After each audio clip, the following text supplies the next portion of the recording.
The letter wasn't even in an envelope. It was taped to my front door with blue painter's tape, aligned precisely parallel to the ground, exactly 60 inches from the threshold.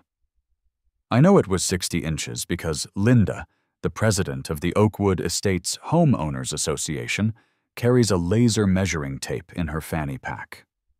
I peeled it off, taking a flake of my expensive mahogany varnish with it. "Dear resident," it began. Linda never used names. Names implied humanity. To Linda, we were just walking, talking property values. It has come to the attention of the Architectural Review Committee that an unauthorized recreational apparatus, URA, has been erected on Lot 42. Reference Article 4, Section B. Prohibition of above-ground recreational eyesores. You have 24 hours to remove the offending structure or face a fine of $150, recurring daily. I stared at the unauthorized recreational apparatus in my backyard. It was a trampoline, a generic $300 bouncy circle I'd bought for my nephews, Leo and Sam, who were coming to visit for the summer. It had been assembled for exactly 4 hours. The safety net wasn't even sagging yet. "Unbelievable," I muttered, crushing the paper in my fist. My neighbor, Dave, was watering his driveway. "Don't ask, he says it cools the asphalt," and looked over. "Linda strike again?" "She called the trampoline a URA," I said, walking to the fence.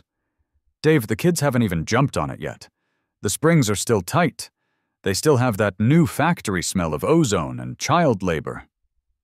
"You know the rules, Mark," Dave sighed, spraying a particularly hot patch of tarmac. "If it sticks up past the fence line, it's an eyesore. Remember when she made the Petersons cut down their sunflower because it was mocking the sun?" "I'm going over there," I said. "Don't do it, man. She feeds on conflict. She absorbs it like photosynthesis." I ignored him. I marched down the sidewalk, the crumpled letter burning a hole in my hand. Linda lived 3 houses down, in a house that looked like it had been 3D printed by a beige robot. The grass was cut to exactly 2.5 inches.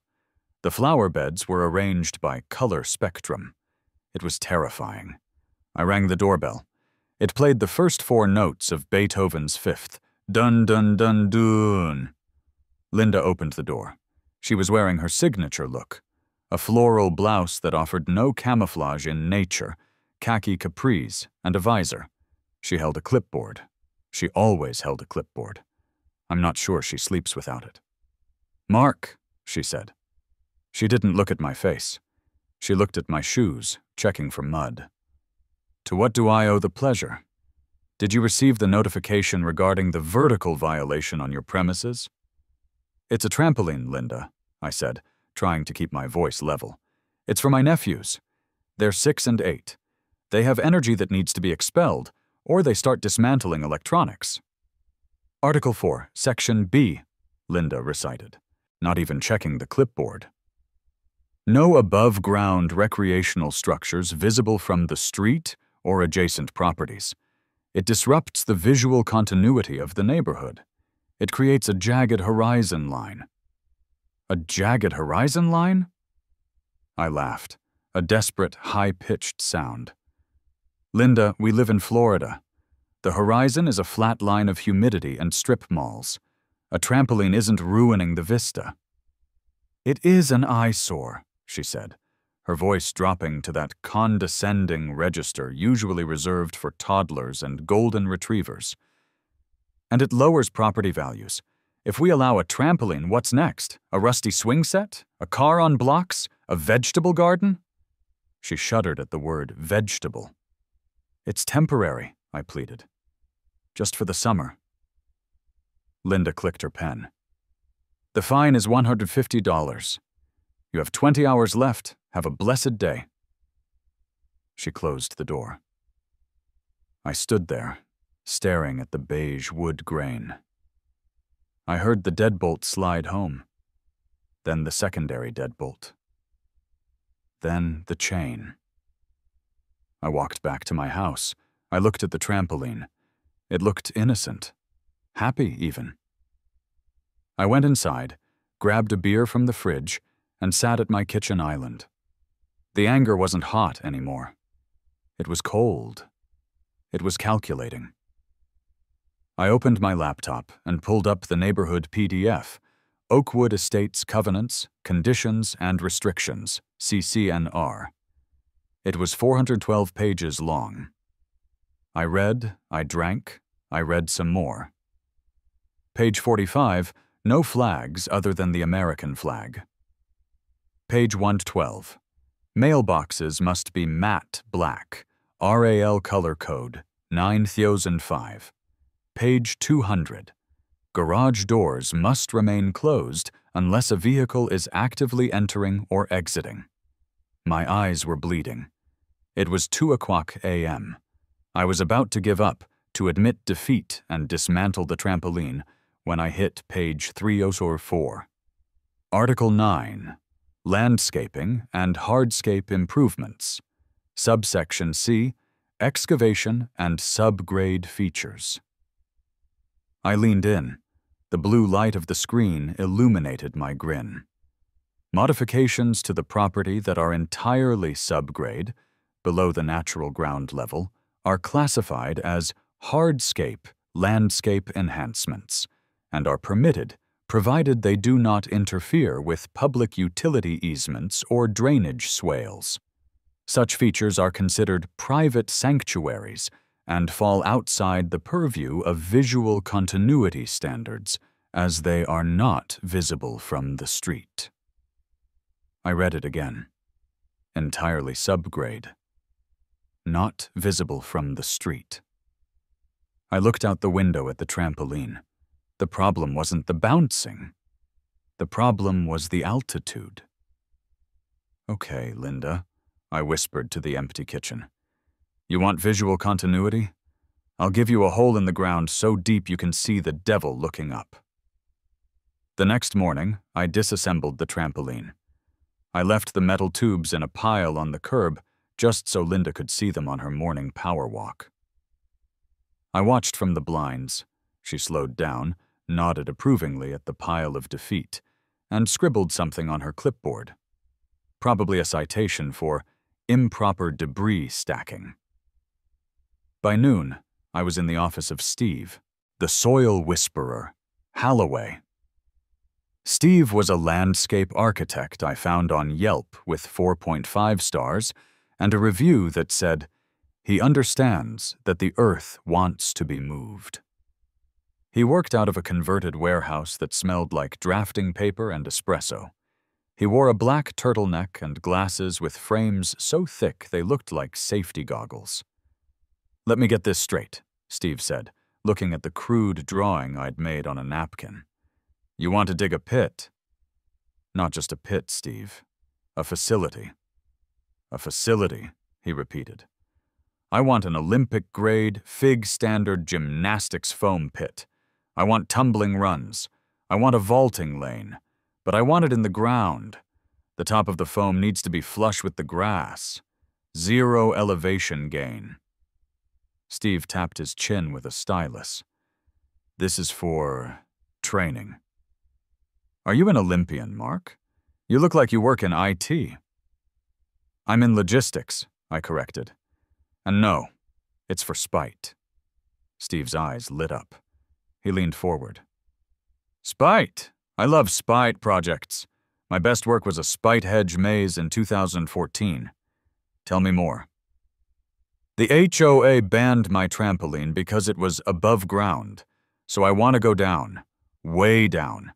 I want 60 feet of runway leading into a 20 by 20 pit filled with impact-absorbing cubes, concrete reinforced walls, drainage systems. The works." Steve pulled up a CAD program on his massive monitor. "We can't call it a gymnastics pit. If we put gymnastics on the permit application, the HOA will flag it as a sports facility, which requires a variance." "So what do we call it?" Steve typed furiously. "We call it a sunken Zen garden with kinetic impact media. The runway? That's a linear meditation walkway. The vaulting horse? A static plinth. And the foam cubes? Textural relaxation modules. I stared at him. That is beautiful. It gets better, Steve grinned, spinning the 3D model. According to your survey, your property sits on a slight limestone ridge. We'll need to blast or use heavy hydro-excavation. It's going to be expensive, Mark. You're looking at 40, maybe 50 grand for a bouncy hole. I thought about Linda's smirk. I thought about the visual continuity. I thought about my savings account, which was intended for a down payment on a boat I didn't really know how to sail. Do it, I said. Make it deep. We spent the next week finalizing the plans. The application was a masterpiece of bureaucratic camouflage. The diagrams were technical enough to bore a normal person to tears, but legitimate enough to pass a city engineer's glance. I submitted the landscape modification request, Sunken Zen feature, to the HOA portal on a Tuesday. Linda approved it on Wednesday morning.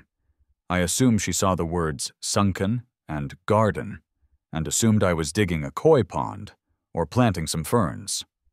She didn't notice the dimensions. She didn't notice that the Zen media volume was calculated in cubic yards of polyurethane foam. I printed the approval letter. I framed it. Construction day, 7:00 a.m.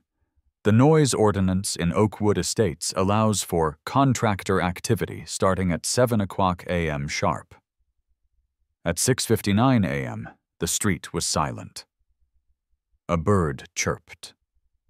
A squirrel ran across the road. At 7:01 a.m., the apocalypse arrived. It came in the form of a flatbed truck carrying an excavator the size of a stegosaurus. The ground shook. Car alarms chirped in protest. The diesel engine roared like a dragon with a smoking habit. Driving the truck was Barney. Barney ran Barney's Big Digs. His slogan, painted on the side of the truck in peeling letters, was, "We move it, you lose it." Barney hopped out. He was a cube of a man, 5 feet tall, 5 feet wide. He wore a neon yellow vest with no shirt underneath and a hard hat that looked like it had deflected meteors. He was chewing on a cigar that wasn't lit. "You, Mark?" he bellowed. His voice sounded like gravel in a blender. "I'm Mark." "Where's the hole going?" "Backyard, behind the patio." Barney looked at the narrow gap between my house and Dave's fence. "Tight squeeze. I might take out a rose bush. Maybe a gutter." "I don't care about the roses. Just get that beast in the backyard." Barney grinned. "I like you. You got crazy eyes." He fired up the excavator. The sound was deafening. He tracked the machine over my lawn, leaving treads 6 inches deep in the St. Augustine grass. It didn't matter. The grass was doomed anyway. By 7:15 a.m., Barney had taken the first scoop of earth. The sound of steel bucket hitting limestone echoed through the neighborhood like a gunshot. Clang, crunch. At 7:16 a.m., Linda appeared. She didn't walk. She teleported. 1 second the sidewalk was empty. The next, she was standing at the edge of my driveway, pink bathrobe flapping in the wind, screaming, "Stop! Stop this instant!" I walked over to the safety fence we'd just erected. "Morning, Linda. Lovely day for gardening." "Gardening?" she shrieked. She pointed a trembling finger at the excavator, which was currently swinging a literal ton of dirt over her head. "That is industrial machinery. You are destroying the tranquility of the neighborhood. You are vibrating my foundation." "It's the Zen garden, Linda," I shouted over the diesel roar. "You approved it. Remember? Sunken feature? I approved a pond. A little pond with a frog. This is a strip mine." Barney killed the engine. The silence that followed was heavy. He leaned out of the cab, looking down at Linda like a king from his castle. Problem, lady? Barney asked. You are unauthorized, Linda yelled up at him. I am the HOA president, and I'm ordering you to cease and desist. Barney looked at me. She the one? She's the one, I nodded. Barney reached into his glove box and pulled out a laminate copy of the city permit. He climbed down the tracks, landing with a thud that shook Linda's fuzzy slippers. He walked up to the fence, towering over her despite being the same height. City permit number 8842 Bravo, Barney read, shoving the paper toward the fence. Excavation for residential hardscape. Approved, stamped, notarized. I don't care about the city, Linda spat. The HOA rules supersede. Lady, Barney interrupted, leaning in close. He smelled of diesel and ham. I got a permit for a hole. I'm getting paid to dig a hole. The only thing that stops me is a court order or a meteor strike. Now, unless you want to be part of the foundation, I suggest you step back. You're in the splash zone. Splash zone? Linda gasped. Dirt splash, Barney clarified. He turned his back on her, climbed back into the machine, and revved the engine so hard a cloud of black smoke engulfed Linda completely. She coughed, waved her arms, and retreated, disappearing into the smog like a villain in a bad magic show. She's gonna call the cops, Dave said, popping his head over the fence. He was eating popcorn. Let her, I said, watching the bucket tear another chunk out of the earth. We're just getting started. By noon, the hole was huge. It was 20 feet wide, 30 feet long, and getting deeper by the minute. We hit the limestone layer, and Barney switched to the jackhammer attachment. Rat, tat, tat, tat, tat. The sound was rhythmic, aggressive, and beautiful. It was the sound of freedom.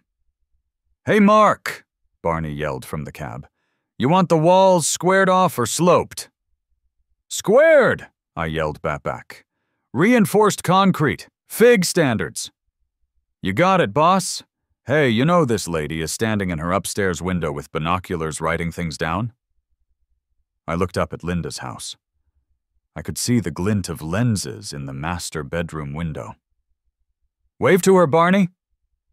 Barney spun the excavator turret around and used the hydraulic arm to give a mechanical nod in her direction. The digging continued for 3 days. My backyard looked like the surface of the moon. There were mounds of dirt 20 feet high. The grass was gone.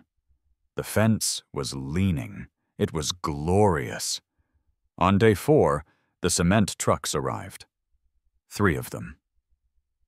The rotation of the mixer drums was apparently the last straw for Linda's fragile psyche. Or maybe it was the fact that one of the drivers, a guy named Sal, was listening to reggaeton at a volume that caused ripples in her bird bath. I saw the cruiser turn the corner before she even opened her door. Linda had learned. She didn't come out to yell anymore. She just dialed 911 from the safety of her beige fortress. Officer Miller rolled up in a cruiser that had seen better decades. He stepped out, adjusting his belt. He looked like a man who had spent the last 6 hours dealing with domestic disputes over remote controls and teenagers loitering at the 7-Eleven. He looked tired. Linda was on her porch instantly, waving him down like she was landing a plane on an aircraft carrier. "Officer, thank heavens, arrest them!" She pointed at Sal, who was currently pouring wet concrete into the rebar cage Barney had built. Officer Miller walked up the driveway. I met him halfway, wiping concrete dust off my hands. "Afternoon, officer," I said. "Sir," Miller nodded. "We got a complaint about disturbing the peace, destruction of property, and," he checked his notepad, "illegal mining operations?" "It's a landscaping project," I said. Linda marched over. "It is a quarry. Look at the dust. Look at the noise. My porcelain cats are vibrating off the shelves, officer. Article 6 of the HOA bylaws clearly states that noise levels must not exceed— Ma'am, Miller held up a hand. I don't enforce HOA bylaws. I enforce the law. Sir, do you have permits for this? Right here. I handed him a binder. I had organized it with tabs. I had a tab for city permits, a tab for engineering schematics, and a tab titled Linda's Approval, which contained the signed HOA form. Miller flipped through the binder. He looked at the stamps. He looked at the sheer volume of paperwork. This is thorough, he muttered. I take legal compliance very seriously, I said gravely. What exactly are you building? Miller asked, peering into the abyss where my backyard used to be. The hole was now lined with steel-reinforced concrete, 6 feet deep. It's a seismic-safe structural void for kinetic energy dissipation, I said. Miller stared at me. English, sir. It's a hole filled with foam blocks so I can do flips without dying. Miller blinked. He looked at the hole. He looked at Linda, who was practically vibrating with rage. Then he looked back at me. A slow grin spread across his face. Like a gymnastics pit? Like at the Olympics? Exactly like at the Olympics. International Gymnastics Federation certified. And it's in the ground? Flush with the sod, 0 elevation. Totally compliant with the visual codes. Miller chuckled. It started low and turned into a genuine laugh. He shook his head. Ma'am, everything here seems to be in order. He's got permits for the noise, the digging, and the concrete. As long as they stop by 5 o'clock p.m., he's legal. But the dust, Linda shrieked. The aesthetic violence. Aesthetic violence isn't a crime, ma'am. If it were, my brother-in-law's mullet would be a felony. Miller handed me back the binder. Carry on, sir. But maybe tell the concrete guy to turn down the bad bunny a few notches. Will do, officer. Miller started walking back to his car. He paused, looked back at the pit, and asked, So, you gonna have a trampoline too? Built into the ground. Runway leads right to it. Nice, Miller said. Real nice. Linda stood there, mouth open, watching the arm of the law drive away. I turned to her. Would you like a copy of the seismic report, Linda, for your files? She spun on her heel and stormed inside. I heard the deadbolts again. The concrete cured. The retaining walls were bomb-proof. The drainage pumps were installed and hummed with a quiet, expensive efficiency. Now came the filling.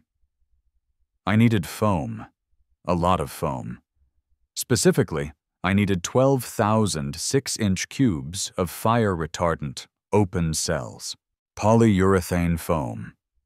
I chose a color scheme of electric blue and traffic cone orange, because I knew those colors were scientifically proven to be the most annoying to the human eye when contrasted with beige siding. I ordered them from a supplier in Ohio. You want how many? The sales rep asked. 12,000. Son, that's 3 semi-trailers. Ship it. The day the trucks arrived was the greatest day of my life. The cul-de-sac in Oakwood Estates is not designed for 53-foot tractor trailers. It is designed for Honda Civics and regret. The first truck, driven by a guy named Big Al, got stuck trying to make the turn. He ended up jackknifed, effectively blocking Linda's driveway for 3 hours. Linda had a hair appointment. I know this because she came out to her car, realized she was blocked in, and began honking her horn. Big Al leaned out of his cab.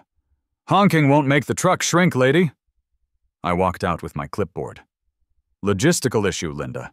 Very complex. Big Al here is doing his best. I have an appointment with stylist, she yelled. Well, look on the bright side, I said. You have a front row seat to the unloading. Unloading 12,000 foam cubes is not a precise science. It involves opening the back doors and letting gravity do the work, then using leaf blowers to push them into the backyard. It was a windy day. The first wave of blue cubes cascaded out of the truck. The wind caught them. They were light, airy, and aerodynamically unstable. "Oops," I said. A dozen blue cubes skipped across the street. 3 of them landed on Linda's immaculate lawn. One particularly ambitious orange cube lodged itself in her mailbox. Linda screamed. She ran into her garage and emerged with a black trash bag and a pair of tongs. She began picking up the cubes like they were radioactive waste. "Littering!" she screamed. "This is littering! Fine! Fine! "It's not littering, it's kinetic migration," I called out. But I was prepared. I whistled, and 2 teenagers I'd hired from down the street, Tyler and Josh, popped out from behind my hedge. They were armed with butterfly nets. "Deploy the containment unit," I ordered. Tyler and Josh ran around the cul-de-sac, snatching foam cubes out of the air like they were catching rare Pokémon. It was a circus. Big Al was laughing so hard he nearly fell out of the cab. The neighbors were on their porches, filming with their phones. By sunset, the pit was full. It was a glorious, chaotic sea of blue and orange. It looked like a pixelated ocean had crashed into my backyard. It was beautiful. Linda went quiet for 2 days. I knew she was plotting. You don't become HOA president by giving up. You become president by finding a rule obscure enough to crush your enemies. On Friday, she showed up with backup. I was testing the linear meditation walkway, a 60-foot strip of tumble-track rubber suitable for sprinting, when I saw them peering over the fence. Linda and a man in a high-vis vest holding a tablet. "Excuse me," the man called out. I walked over. "Can I help you?" "I'm Gary, City Code Enforcement. We received an anonymous report about an attractive nuisance and a non-permitted hazardous waste storage facility." "Hazardous waste?" I looked at the foam pit. "It's sponge, Gary." "We need to inspect," Gary said. "If this pit doesn't meet safety code, we have to condemn it and order a fill-in." Linda smirked. It was a predatory smile. She thought she had me. She thought I had just dug a hole and thrown some mattress stuffing in it. She didn't know I had consulted Steve. "Come on in," I opened the gate. Gary walked around the pit. He kicked the concrete coping. "Solid," he muttered. "Reinforced," I said. "Rebar grid every 6 inches, 4,000 psi mix." Gary nodded. He knelt down and checked the drainage grates. "Sump pump?" "Dual industrial pumps with battery backup. This thing could drain the Titanic." Gary stood up. He looked at the foam. "Fire rating?" I handed him the certificate. Cal 117 compliant, flame retardant, hypoallergenic, soy-based eco-foam. Gary looked impressed. Linda looked nervous. "Well," Linda interjected, "what about the fall hazard? A child could wander in and fall." "Actually," I pointed to the perimeter, "you'll notice the grade is feathered, and the pit itself is soft.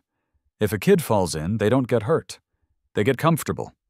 It's safer than your rose bushes, Linda. Those thorns are a liability." Gary laughed.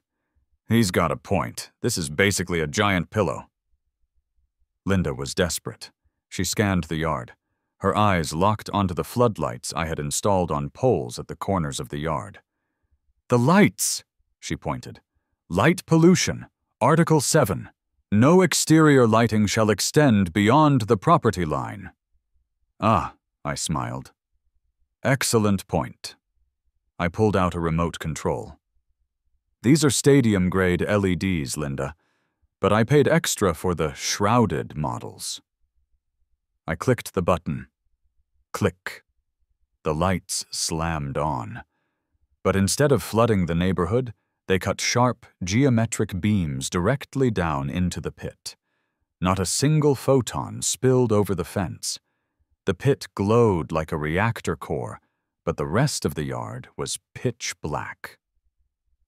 It's called dark sky compliance, I explained. It lights the safety area without disturbing the neighbors. In fact, it makes your yard look darker by comparison. You're welcome. Gary closed his tablet. Ma'am, this is the most over-engineered hole I've ever seen. It's safer than the sidewalk out front. Pass. But, Linda stammered, but it's ugly. That, Gary shrugged, is a matter of taste. Have a nice day. As they left, I did a standing back tuck into the pit. I made sure to scream, "Whee!" loud enough for them to hear. The following Saturday was the grand opening of the Lot 42 Kinetic Research Facility. I didn't send invitations. I just started the grill. The smell of burgers and charcoal is the universal signal for, come over here, at 1:00 p.m. Half the neighborhood was in my backyard. Dave brought a cooler of beer. The Petersons, the ones who lost the sunflower, brought potato salad. Even old Mr. Henderson, who walks with a cane and hates everyone, showed up. So, Dave said, standing at the edge of the runway. You just run? You run, you hit the spring floor, you bounce, you fly, I explained. Hold my beer, Dave said. Dave is 45. He works in accounting. He has not run since high school. He took off down the runway. He hit the tumble track. He got surprising air. He flailed his arms like a bird having a seizure, screamed something that sounded like YOLO, and plunged face first into the blue and orange abyss. A silence fell over the party. Then a hand shot up from the foam, giving a thumbs up. I'm alive, Dave yelled. The crowd cheered. For the next 6 hours, it was chaos. The kids, my nephews Leo and Sam, were doing front flips, back flips, and cannonballs. The dads were trying to relive their glory days and failing spectacularly, but safely. The moms were sitting on the edge of the pit, dangling their feet in the foam like it was a jacuzzi, drinking Chardonnay.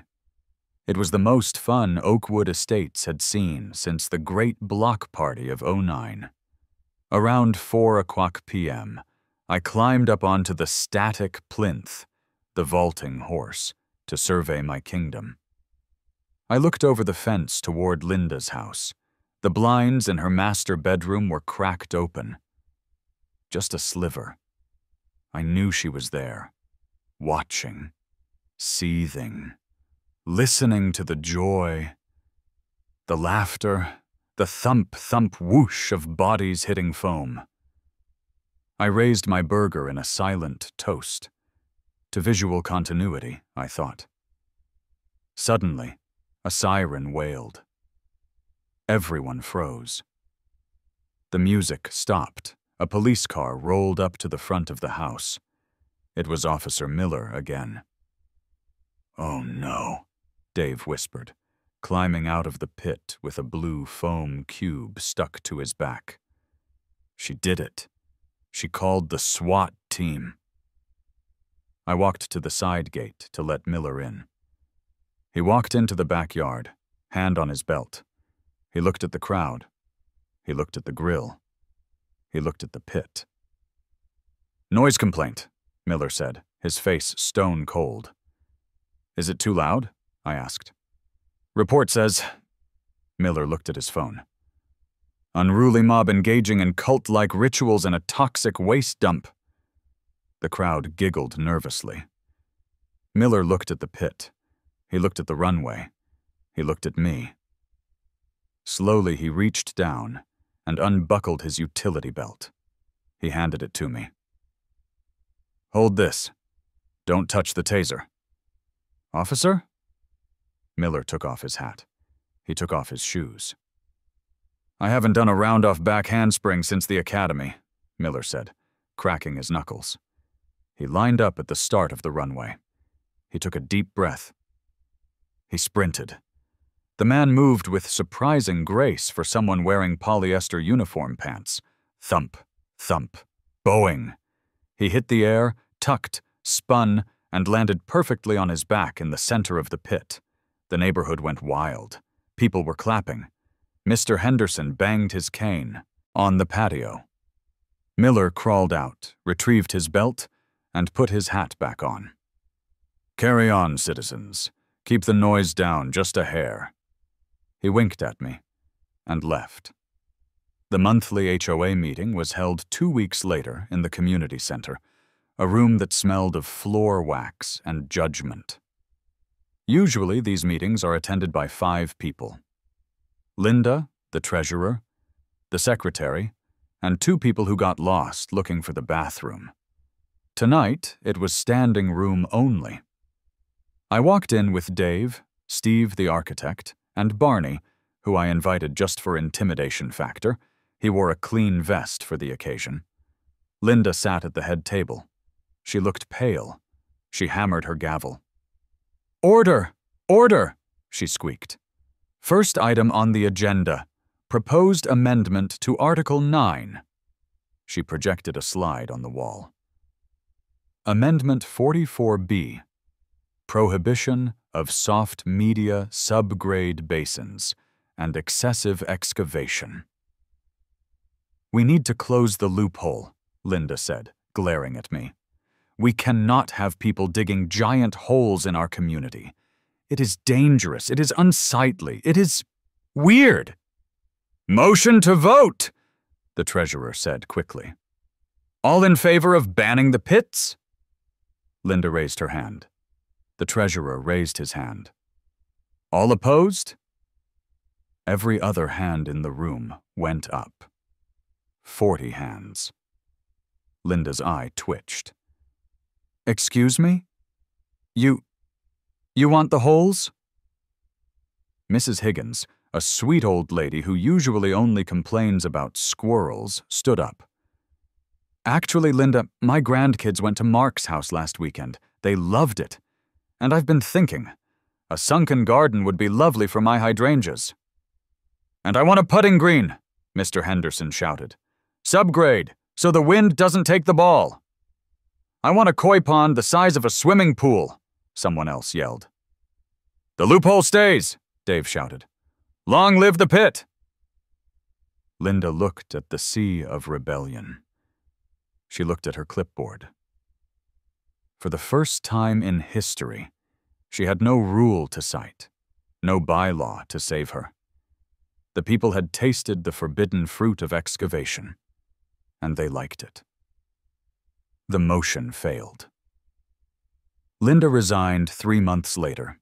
She moved to a condo complex in Boca Raton where they don't even let you own potted plants.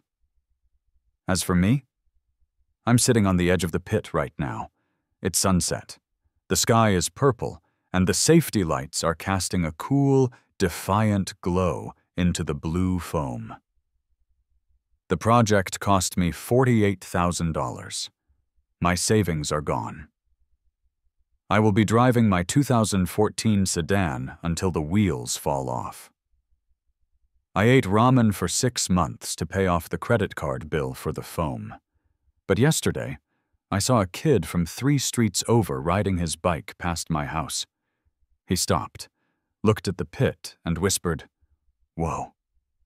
And just now, I picked up a single orange foam cube. I weighed it in my hand. I looked at the empty "For Sale" sign in Linda's yard. I tossed the cube into the air. It didn't bounce. It just landed soft, worth every penny.